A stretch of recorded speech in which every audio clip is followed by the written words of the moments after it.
Hi there!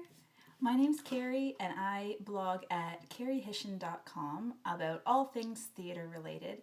And today I'm coming to you live from my house. And I'm going to be talking today about 3 quick tips for your next musical theatre audition. I work at Original Kids Theatre Company and I also do a lot of community theatre, and I see a lot of auditions. I've sat in on a ton of auditions, and I have some tips for you to help you nail your next audition, because I know you want to do a great job on it and obviously get the part, get into the show you're auditioning for. So without further ado, let's get started. So my first tip is, for your audition, you want to make sure that you're choosing a monologue and a song that is appropriate to the show you're auditioning for.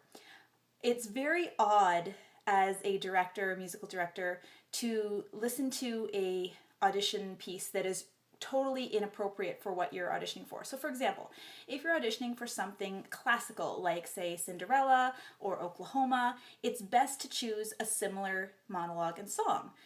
So something along those lines, something classical, maybe Gypsy, or I'm not sure, not cabaret, that's a little bit more a different style, but you want to pick something similar. So maybe The Sound of Music, if you're auditioning for Rodgers and Hammerstein.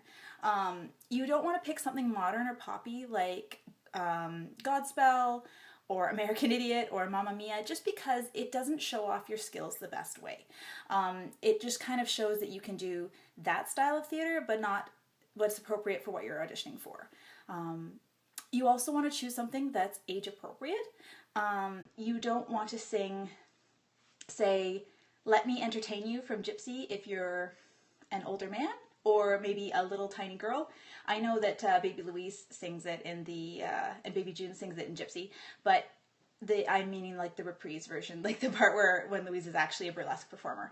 You want to pick something that's a little more age appropriate. So if you're a younger actress, like a young girl, you might want to pick something from Annie or Oliver or Matilda.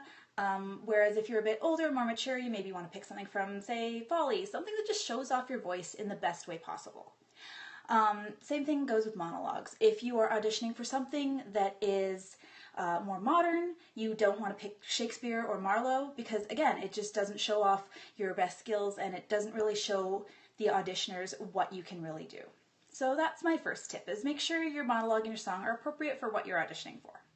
So my second tip is, if you're auditioning for a musical, you want to pick a song that's from an actual Broadway musical. You don't want to hear a pop song unless the auditors specifically ask you for that. So for example, I have heard so many auditions where people sing like Call Me Maybe or their favorite song on the radio, and while those songs are wonderful, again, it's not musical theater. It's not showing the audition true that you have done your research, that you know what you're auditioning for. It just kind of sounds like you picked some random song and you like it, but it doesn't mean you can actually sing musical theater.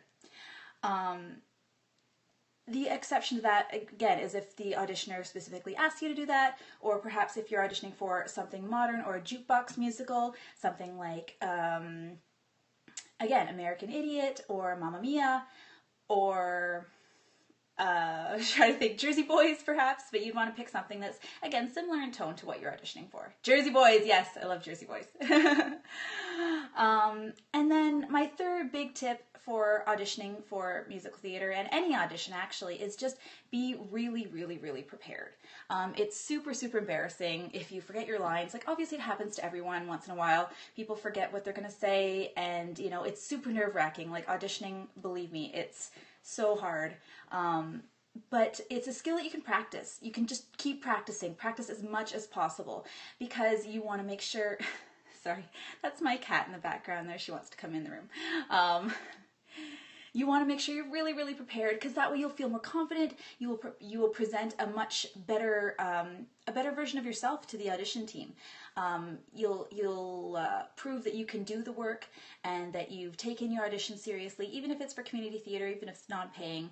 You want to make sure that you're absolutely presenting yourself in the best possible light, feeling confident. That way you'll be less nervous, less likely to forget your words, and just, you want to be able to show yourself in the absolute best way you absolutely can.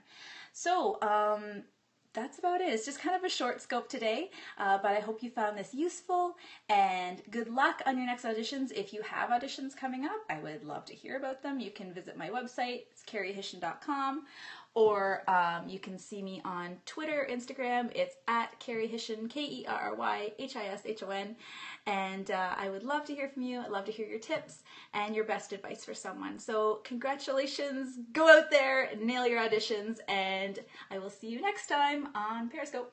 Bye!